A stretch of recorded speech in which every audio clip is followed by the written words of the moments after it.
Hey guys, Peter Franson here from christiangeekcentral.com and Spirit Blade Productions with my uncut review of the series premiere of Hello Tomorrow, episodes 1 through 3 on Apple TV+.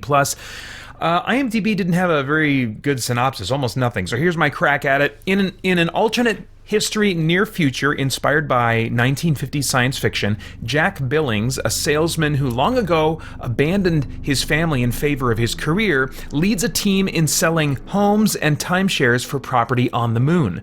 But when the traveling sales team arrives at Jack's hometown, he meets his son for the first time and begins to reestablish a connection with him, leaving out one crucial detail: the fact that he is his father. Okay, so what's the basic tone of this thing? It's actually a bit different than what I thought given the trailer that went out, which had these real strong extremes between this sweet saccharine comedic 1950s pleasantness where everybody's smiling all the time and then progressing into a very dark tone, a very serious, heavy, dramatic feeling tone in the back half of the trailer. It's really not quite that. I'll get to the tone in a second. I think that the setting might be the biggest selling point. It's like someone created a TV show about the pre-apocalyptic world of the Fallout series of video games, if you're familiar with that. The sci-fi vehicles, robots, and gadgets are almost always on display in every scene, suggesting a world that might exist in the year 2023, but a 2023 that was arrived at through very different paths of technological advancement and aesthetic stylings that largely stayed the same as the 50s. So, you've got video calls, but the video is all in black and white. And you've got robots serving people and rockets taking people to live on the moon, but no smartphones. The tone feels middle of the road between I don't know if satirical or ironic comedy would be the best way to describe it, but between some kind of comedy and drama. The trailer again gave me the impression that it had these more polar extremes of brightness and darkness, but even the dark drama is presented with background music that suggests a feel of light comedy, like when one character is kind of being chased down for money by the mob or some kind of illicit organization. The background music is kind of playing it up as like, oh, and he's up to mischief or whatever, instead of like, dude, if this guy doesn't get some money, if he doesn't find a way to get some money, he's probably going to die, So the result is a tone that never really feels funny or dramatic to me. Nearly all characters put on a candy coating of pleasantness and positivity, despite depression or stress being a regular element of their lives. But the performance styles, again, don't quite commit strongly enough to comedy to make me chuckle, or enough to realism to make me invest in the characters' problems. And the core plot element of an estranged father trying to reunite with his 19-year-old son doesn't work for me as long as he's keeping his relationship to his son, the nature of that, a secret. I just can't relate to that scenario. And I want to fast forward to when the kid finds out and they actually have to start working through things. But I don't know if that's ever going to come. Maybe it could be a reveal at the end of the season. Hopefully it wouldn't be a reveal like that you're waiting for the whole run of the show to finish to get to. But I don't even want to wait till the end of the season. I wanted that reveal to be in the first episode so that the show could be about them reuniting and working through all that abandonment and him wanting to have some kind of relationship with his son but still having a bunch of character flaws and stuff. That's really what I wanted the status quo of this show to be as soon as they presented this idea that he had left his family and was now going to be reconnecting in some sense with his son. So as a result of them kind of not really going into that relatable direction and them not really strongly enough for me committing to a tone of grounded, relatable drama or just kind of weird, silly, maybe, creepy is not the right word, but very overly saccharine, pasted on smiles, kind of a little bit bonkers comedy.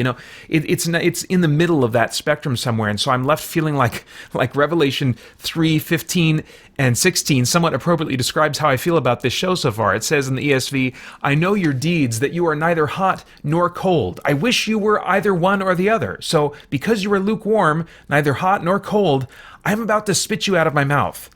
As far as the performances go, I really like watching Billy Crudup. His falsely plastered smile alternates with some real grounded emotion. Like I see that polarity in his performance throughout the show. I just wish that the script gave me better reasons to root for him, because his performance is really engaging, but the script doesn't really give me. I kind of feel like, man, I think that his son is better off with his dad, not in his life. But yet, I think we're focused so much on the dad that we're kind of supposed to be rooting for him. We see that I think we're supposed to feel like somewhere deep inside this man is good, But I guess I'm not seeing enough hints of that. I'm not seeing maybe enough of that struggle. I don't know. There was one scene that was really focused on it in the pilot, but after that, we just haven't seen enough of that kind of core of goodness and his struggle as much as I would want to see anyway. So that's really a script issue, not a performance issue. The other actors I thought were fine and had some good performance moments too. But as I said, the acting style is sometimes more overdone and artificial than I want, or not weird and funny enough. It just doesn't land in drama or comedy enough. I mean, there is such a genre as dramedy, and maybe that's kind of what they're going for. But I think that there's ways to do that where I find myself both investing in the drama and laughing at the comedy, and it's just it's not working, for me here. As far as the visuals go, visual effects in this show are so far subtle and largely convincing for, I think, their lack of ambition. It's largely about removing wheels from cars so that we can have hover cars, or other very modest tricks. So a lot of practical props and stuff, and really it's the set and the prop design and construction that transports me into this world. It's a really enjoyable world to look at and to see what new gimmick is going to show up next. And so I certainly find that part of it enjoyable and impressive.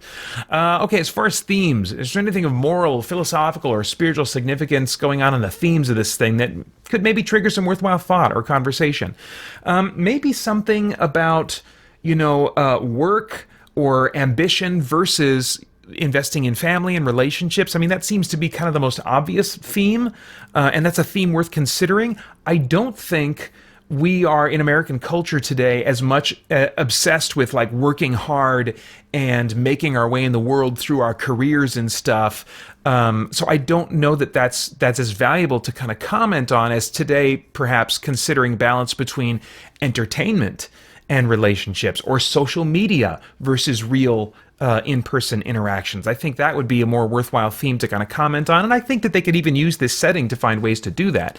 And also, Jack's choice to keep his identity from his son is so unrelatable. I don't even know how well an intended theme about valuing family will come out of that, since I think even the most apathetic, neglectful fathers who still live with their families, at least, can watch this show and just think to themselves, well, at least I'm not that bad, So I don't know. Maybe for some people it will still trigger some worthwhile stuff. I just, it seems like with what they have here, they're missing opportunities to really do something thematically that could be valuable.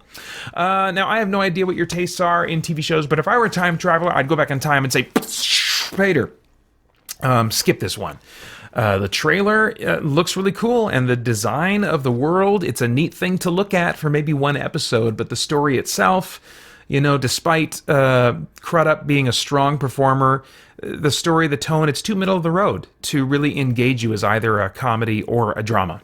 It's rated TVMA for language. And those are all my thoughts for now on the series premiere for Hello Tomorrow on Apple TV Plus. Right now, I'd like to take some time to write a tune for pre-made rhyme. The lyrics kind of never change, but the melody gets rearranged. I never know what I'll create to say how much I appreciate Dan Excel, Josh Reading, Gabriel Stinson, Brian Franklin, Olin D. Branham, Drew Rubb, Winston Crutchfield, Lee Bray, Justin D. Myers, Cosmic Fox, and Joel Nelson. Thank you for supporting me, and SBP and CGC, and now to all who hear this tune, thank you as well. Please come back soon. Want to hear your name and song? Check out our page on Patreon. All right. I'd love to get your thoughts and reactions in the comments below. As always, please like, share, subscribe, click that bell to stay connected. I want to thank the Spirit Blade Insiders for making this review possible. You can check out the benefits of joining at patreon.com/spiritbladeproductions. Then I hope you'll check out our podcast and stay connected to all CGC content over at christiangeekcentral.com as we continue to geek out and seek the truth. For more chat about geek entertainment, answers to your questions, and news from the wider world of Christian geekery, get the Christian Geek Central podcast today on iTunes and other podcast services.